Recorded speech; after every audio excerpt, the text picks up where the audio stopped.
Pero ito po, pakilala ko na po sa inyo. Kailan kaya may magpapakilala sa inyo na hindi ako?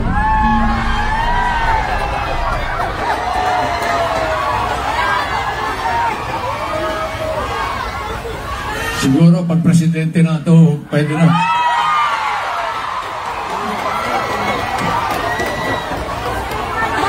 Narito na ang aking nakatatandang kapatid, ang ating minamahal na si Mayor Vico Soto. Ang giting ng Pasig. Pasig Vic Soto!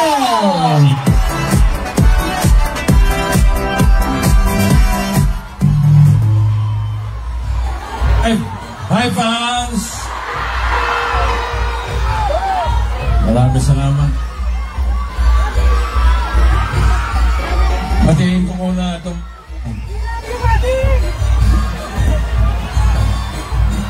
ko muna itong mga magigiting na tao dito na sa entablado, mga kosyal. Kong Roman Romulo, Vice Mayor Dodo Jaworski, Mayor Vico Soto. Good job kayong lahat. Pakiusap ko lang kay Boboy at kay Boy, huwag kayo magtatabi, mukha kayo lato-lato eh.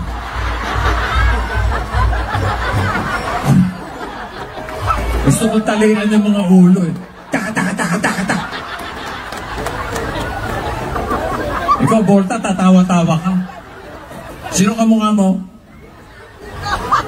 Hindi. Alam ko kung sino kamukha mo. Jimmy Santos.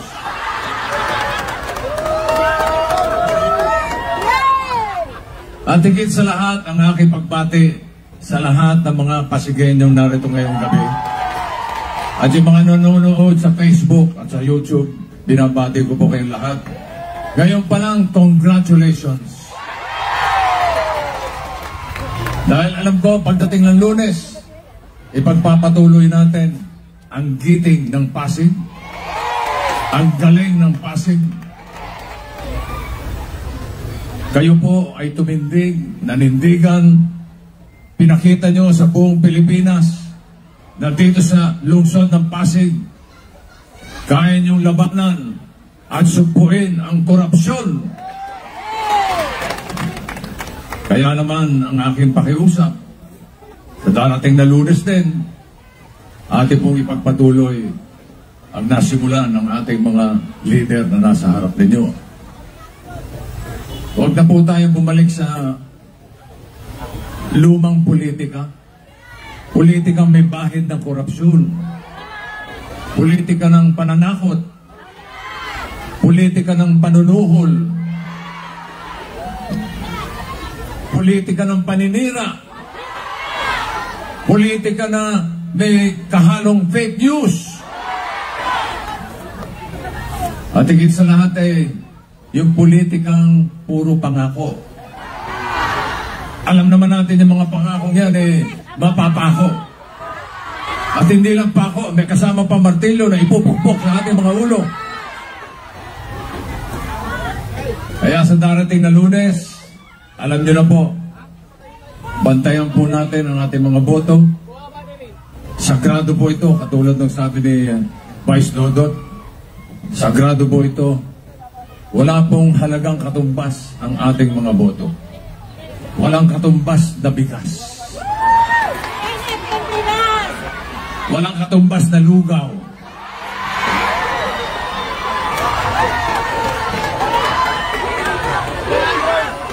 $500?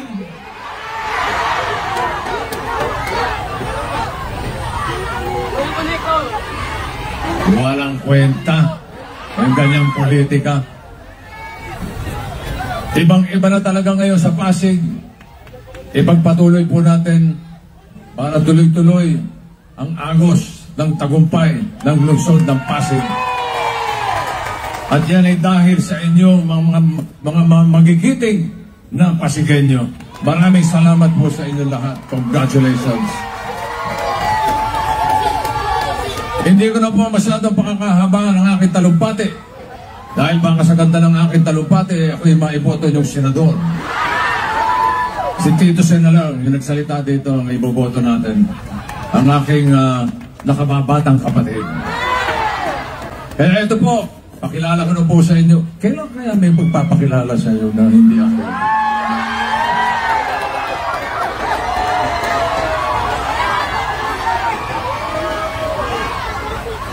Siguro pag presidente na ito, pwede na.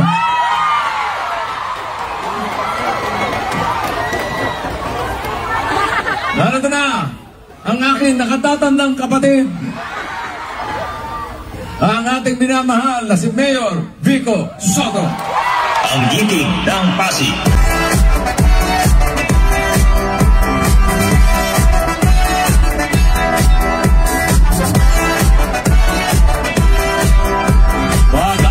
Magandang gabi, Pasig City! Yung mga nandito sa bandang kaliwa hanggang Caroncio Avenue, ayos ba kayo dyan? Yung mga nandyan sa gilid, sa tapat ng simbahan. Yung mga nasa dulo, naririnig niyo po ba kami? Ako po, hindi ko po kayo marinig. Lakasan niyo naman ang inyong mga sigaw. Yung nandito sa bandang kanan, yung nandun sa likod, yung mga nandito sa harap, ayos lang ba kayo? Grabe ang energy natin, Pasig City. Ibinabati din po natin ang mga kasama na nasa upper box. Anong ginagawa mo dyan, Hul? Ingat ka, kuya. Baba ka na po. Yung mga nandito sa harap, mga barangay officials, mga kapitan, maraming salamat po sa inyo. Yung mga senior po natin, kasama na ibang market vendor. Nakita ko kanina, alas 4 pa lang, kaya sila yung nasa VIP seat eh. Alas 4 pa lang, nandyan na po sila. Grabe. Alas 4 ng hapon naman, ano, hindi naman ng umaga. Yung mga nandito sa likod, maraming salamat po.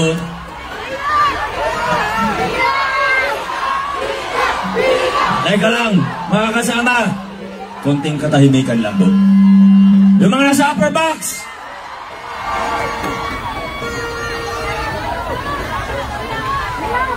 kung maaari lang po, kung pagbibigyan po ninyo sa pagkakataong ito, wag po Vico ang isigaw natin, kundi Giting.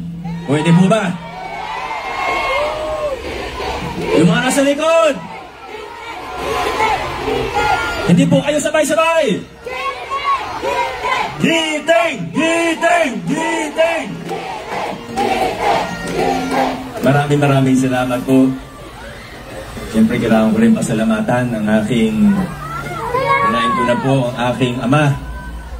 Alam nyo, nung tuwing nagsasabi po siya na gusto niyang sumama sa ating mga caucus, sa ating mga rally, lagi ko po sinasabi na pa, okay lang naman, baka mapagod ka. At ang lagi niya pong sinasagot sa akin, bakit? Bata pa naman ako ah. Parang magkapatid lang po kami, ano? Masakit, ako pa daw yung mas matandang kapatid. Siyempre, kailangan ko rin magpasalamat sa aking nanay. Nandito po si Mama. Nung nalaman niyang pupunta si Papa, sabi ko kasi kay Mama, huwag ka na sumama kasi Ma, baka mapagod po. Baka mapagod ka.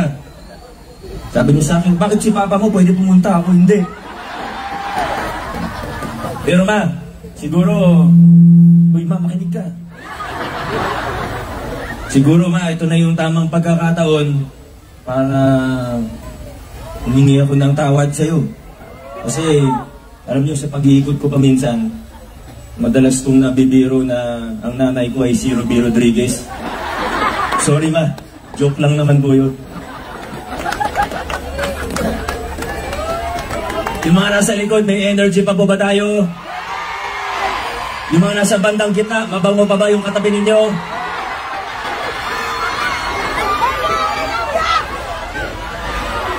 Alam nyo, ngayon 2025, kakaiba ang laban natin, ano po?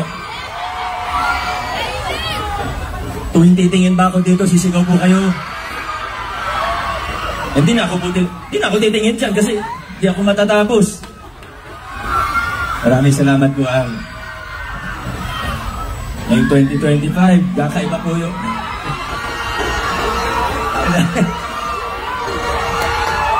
Aabutin tayo ng ating gabi dito eh. Gusto nyo hanggang madaling araw tayo dito, ha?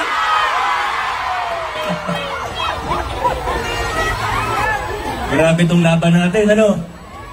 Lahat ng pwedeng pagdaanan ngayong 2025, sa totoo mula 2024, lahat ng pwede nating pagdaanan, napagdaanan po natin. Kakaiba itong laban natin ng 2025. Lahat ng style, sinubukang gawin sa atin. Halos lahat talaga ng style.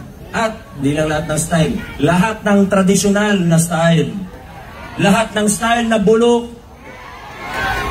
sinubukan nilang gawin.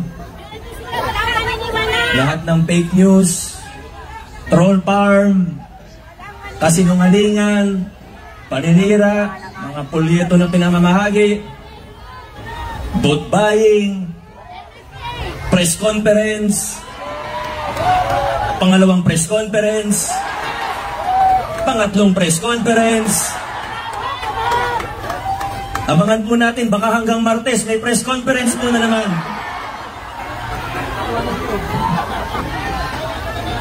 Pero sa gitna ng lahat, ako po ay taus-pusong nagpapasalamat sa inyo dahil hindi niyo po kami binitawan.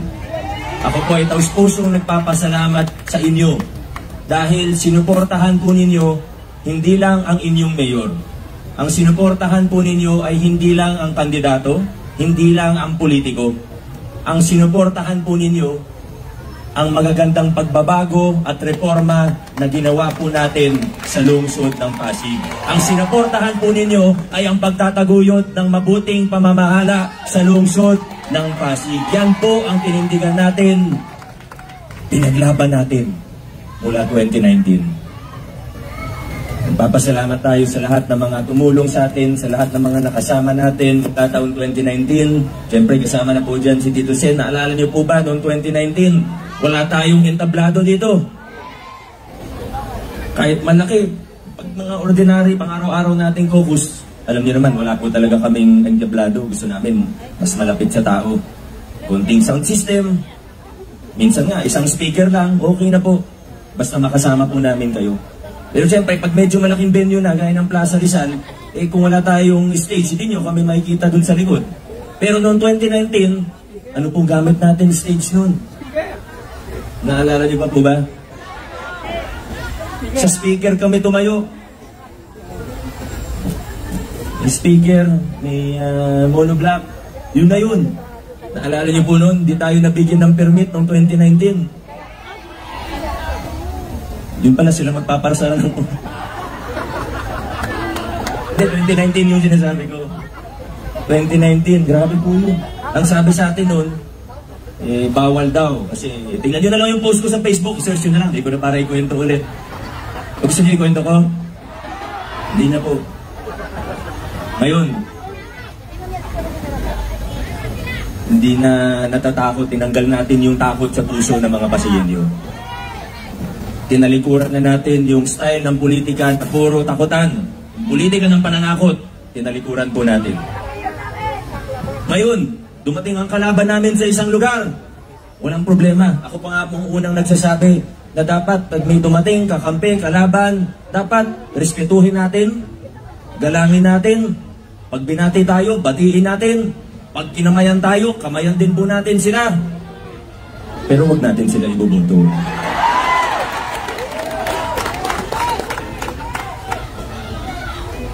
Kanina, narinig niyo po yung kwento ni Congressman Roman.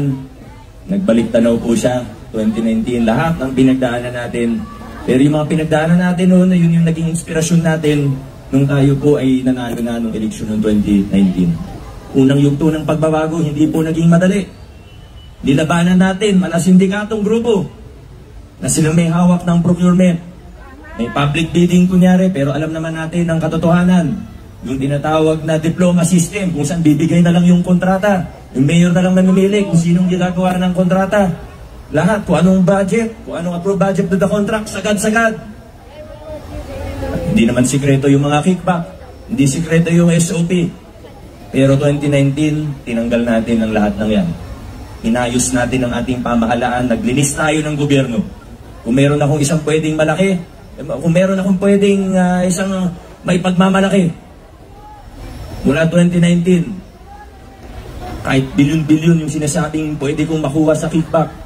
Nung una ako naupo, yung mga nagpanggap na kasama ko, kaalyado ko nung eleksyon, nung nanalo na, yung iba sa kanila, bumubulong sa akin. Malaking pera yan. Akala ko, kaisa sa pagbabago. Yun pala. Iba ang balak, iba ang intensyon. Pero pinatunayan natin sa kanila na pwedeng talikuran ang lahat ng yun. Pwedeng yakapin ang mabuting pag-gobyerno, pagiging bukas ng ating pamahalaan. Kung meron akong isang pwedeng ipagmalaki, yan po ay na mula 2019, kahit isang piso, wala akong tinanggap sa mga kickback na yan. Kaya akong tumingin mata sa mata kahit kanino para sabihin po yan. Hindi tayo nagtapos dun. Winakasan din natin yung palakasan system. Paborito natin simbolo nito, pamaskong handog. Tama po ba? Sa simpleng halimbawa na ito, pinakita natin na pwedeng magkaroon ng pamahalaan na pantay-pantay ang tingin sa bawat isa. Hindi kailangan na malapit ka sa kusina para makakuha ng tamang benepisyo at serbisyo mula sa ating pamahalaan. Pero hindi naging madali. Buti na lang noong 2022, nagkaroon tayo ng mga mas maayos, mas matitibay na kasama. Kasi alam nyo, narinig din na naman po, iba sa inyo, narinig na po yung kwento ko, 2019, gusto natin maayos sa pamamahala. Nasabi natin sa mga kontraktor, wala nang kickback na yun. Kahit isang piso, wala kayong bibigay sa mayor. Pero mababalitaan mo, may konsehal, humihingi ng 3% sa kontraktor. May maglalakad ng pogo. Mga kaibigan, wala nang lugar sa ating pamahalaan para sa ganung klaseng opisyalis. Noong 2022, binigyan niyo po ako ng mga kasama, binigyan niyo po ako ng maayos na kasama na kapareho natin ng prinsipyo. Congressman, alam ko pong kahit hindi ko nabanggitin, pero ito pong sasabihin ko, hindi naging posible ang pagtakbo ko noong 2019. Hindi ako nag-file ng aking kandidatura kung hindi dahil kay Congressman Roman Romulo. Kung Roman, maraming salamat. Mula 2019, siya ang pinakamatibay natin na kasangga. Noong 2022, nagkaroon din tayo ng isang matibay at maprinsipyong Vice Mayor. Buti na lang, nagkaroon na tayo ng Vice Mayor ngayon na pumapasok, nagkaroon na tayo ng Vice Mayor na hindi pala absent, napaka-professional. Alam niyo po kung gaano ka-professional ng Vice Mayor natin? Kahit maaga meeting, 8 AM meeting namin, 7:59 nandun na po siya mga kaibigan. Pero hindi tayo titigil sa professional. Una lang po yun.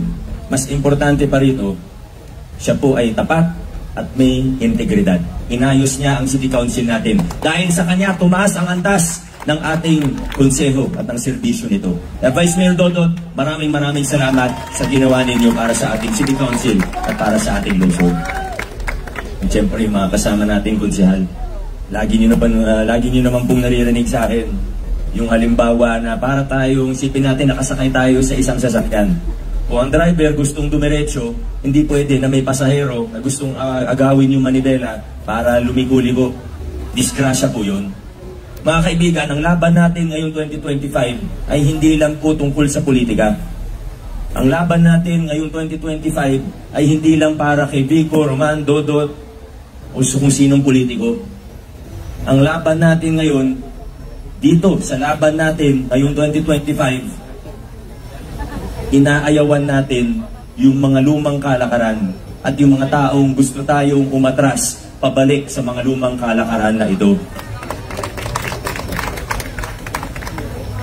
Ba't gusto nila sa lumang kalakaran? Hindi naman natin siguro kailangan maging genius. Gusto nila sa lumang kalakaran kasi sila yung mga nakikinabang doon. Pansinin po ninyo, yung mga kakilala yung namamayagpag, yung sila lagi nung panahon na yun. Yung sila lagi may hawak ng mga malalaking kontrata, sila yung mga humihingi ng porsyento sa mga kontraktor, sila yung mga naglalakad ng illegal na sugal, pansinin po ninyo, lahat sila ayaw sa akin. Pero para sa akin, yan na rin po yung isa sa pinakamatibay natin na patotoo o ebidensya. Yan ang patunay natin na totoo ang ginagawa nating reforma at pagbabago sa lungsod ng Pasig. Dahil mga kaibigan, kung yung mga taong korap, kung yung mga taong kaisa dun sa mga lumang kalakalan na yun, kung sila po ay sumusuporta sa akin, pagdudahan po ninyo ako. Pero dahil ayaw po nila sa akin, siguro ang ibig sabihin nun, totoo ang ginagawa nating paglilinis ng pamahalaan. Andito po yung mga ibang barangay officials natin. Alam naman po nila, nung nag-meeting kami bago ng barangay, bago ng campaign period, may isang event ang barangay kasama ng DILG. Simple lang naman po yung sinabi ko sa kanila. Sabi ko sa mga barangay officials natin, tayo, tinanggal natin yung takutan at palakasan sa gobyerno. Ngayon, yung assistance mula sa city government, kung ano yung pwedeng itulong ng city government, wala tayong pag-uusapan na politika. Kung para sa barangay ninyo, gagawin natin. Kahit sumama ka pa sa kabila, basta para sa barangay ninyo, para sa mga constituents, para sa mga Pasigenyo, okay lang po, wala tayong pag-uusapan na politika. Pero, sinabi ko rin po sa kanila, kung yun talaga ang susuportahan ninyo, kung ibang kandidato ang susuportahan ninyo at hindi ako, sana ito po ay dahil totoong naniniwala kayo na mas okay yung kandidato na yon, na mas tapat yung kandidato na yon, na mas makabubuti sa ating lungsod ang kandidato o grupo na yon. Yan po ang sinabi ko sa kanila. Sana, kung ayaw nyo sa akin, okay lang. Pero sana kung sino susuportahan ninyong kandidato ay dahil yun talaga yung tingin ninyo na makabubuti para sa ating lungsod.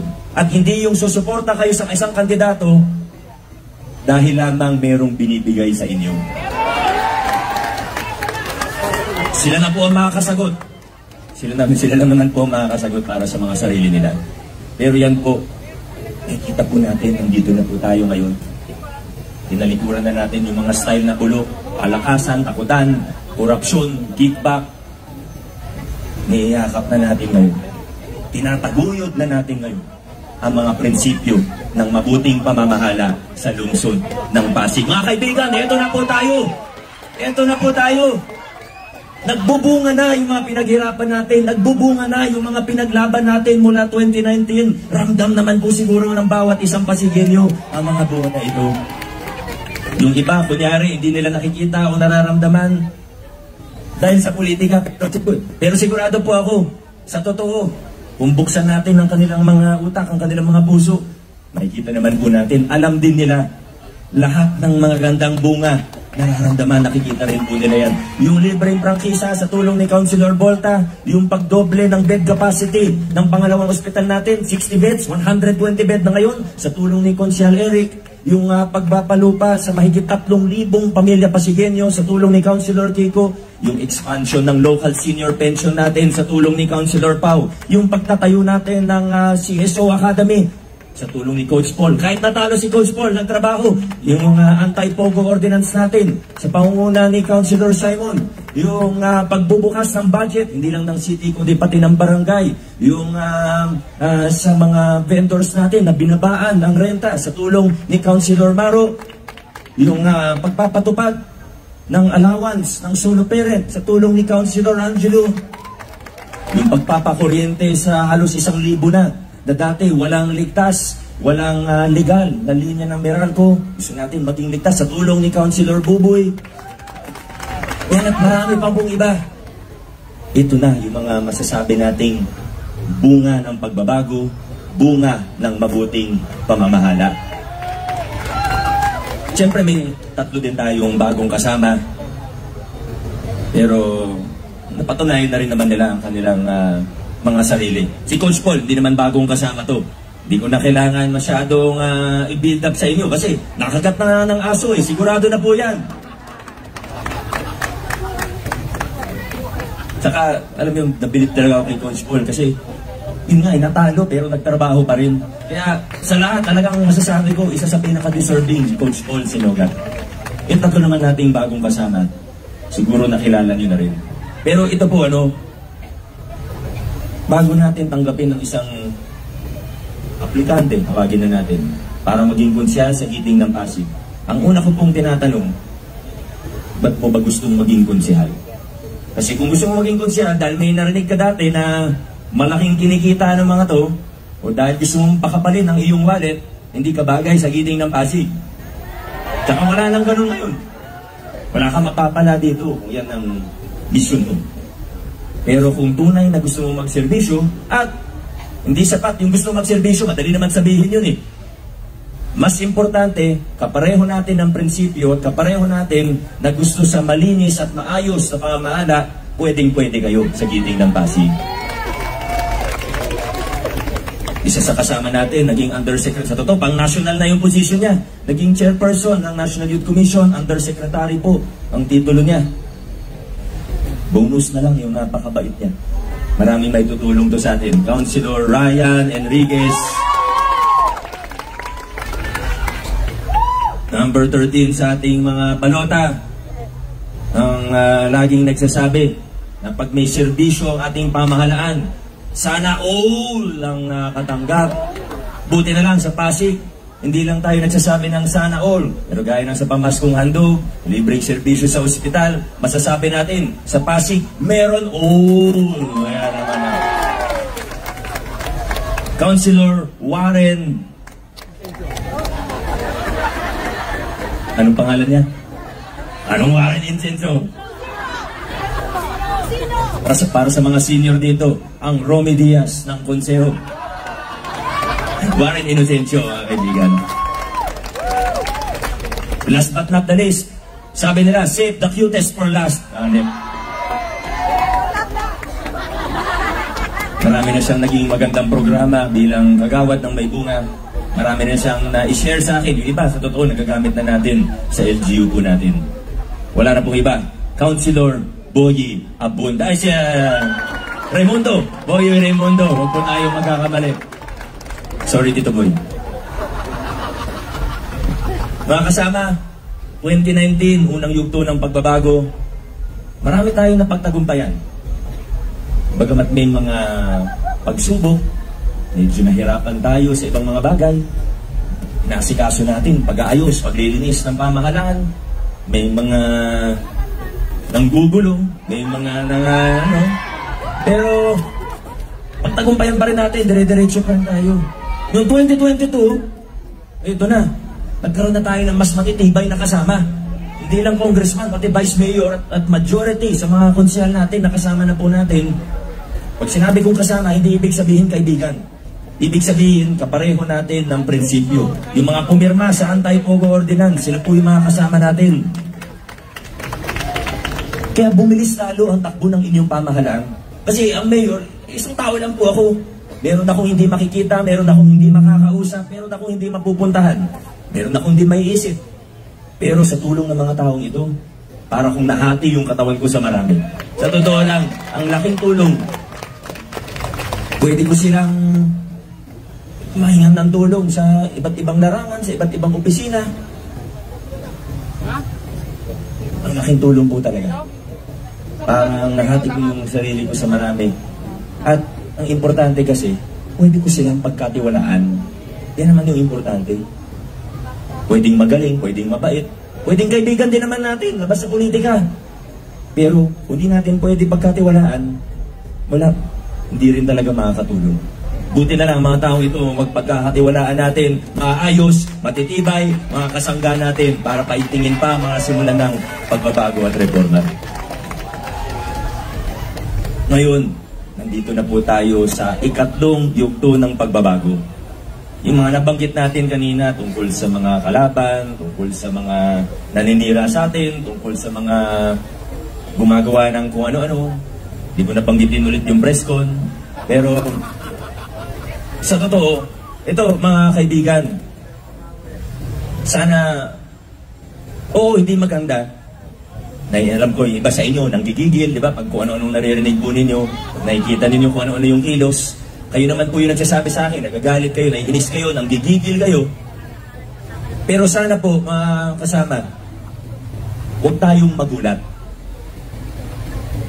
lumiliit na naman po yung puwersa nila, yung bilang nila. Mula 2019, dati sila talaga yung mga boss eh. Marami talaga sila.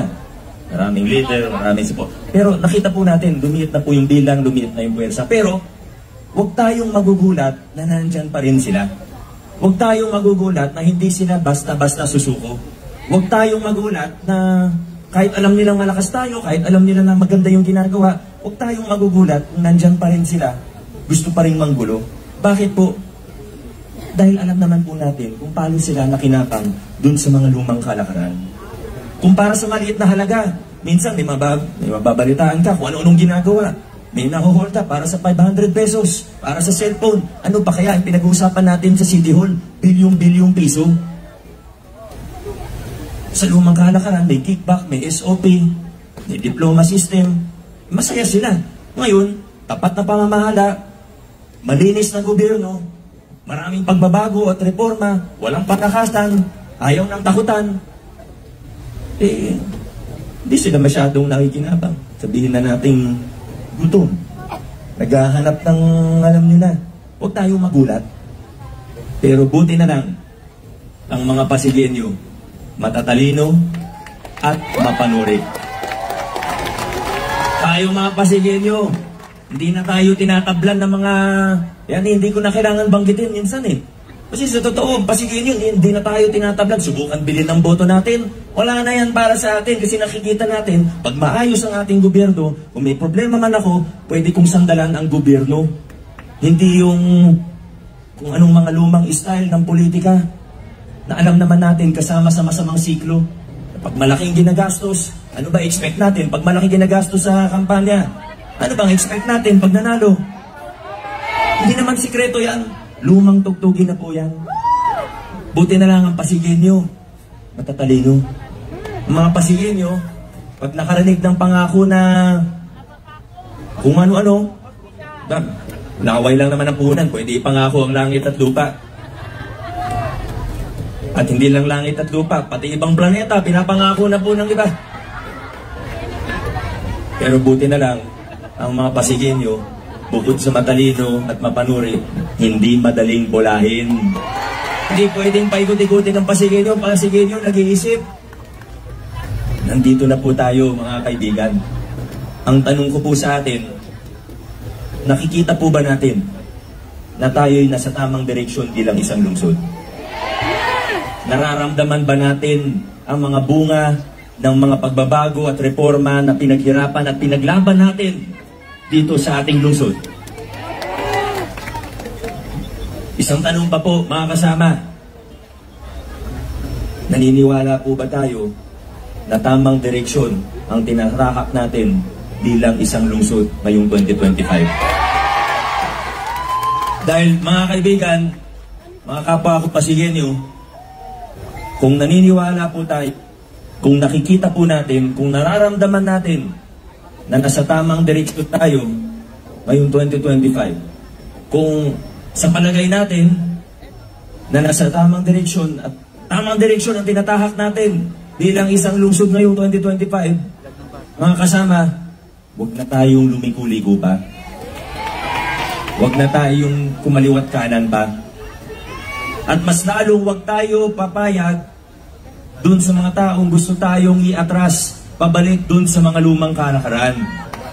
Mga Pasigueño, ngayon 2025, ipakita po natin na kaisa natin ng pamahalaan sa pagtataguyod ng mga prinsipyo ng mabuting paggogobyerno.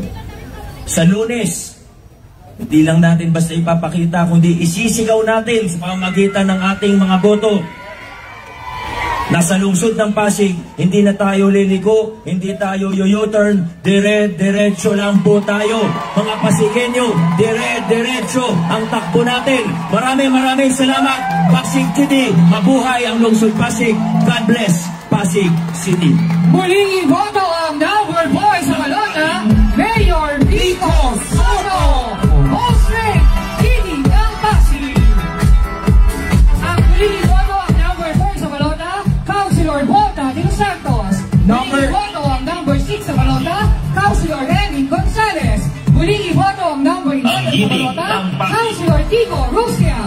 Muling iboto ang number 13 40 sa balota, Councilor Pao Santiago. Ating iboto number 14 sa balota, Consi Cusco Senaga. Muling iboto number 15 sa balota, Councilor Simon Tantoco. Sa Distrito 2 naman, muling iboto number 1, Councilor Buboy Agustin. Muling iboto number 8, Konsihala Angelo De Leon. Muling ating iboto number 10, Konsi Ryan Enriquez. Ating iboto number 13, Konsi Warren Inocencio. Muling iboto number 14, Konsi Maru Marquez. At ating iboto number 15,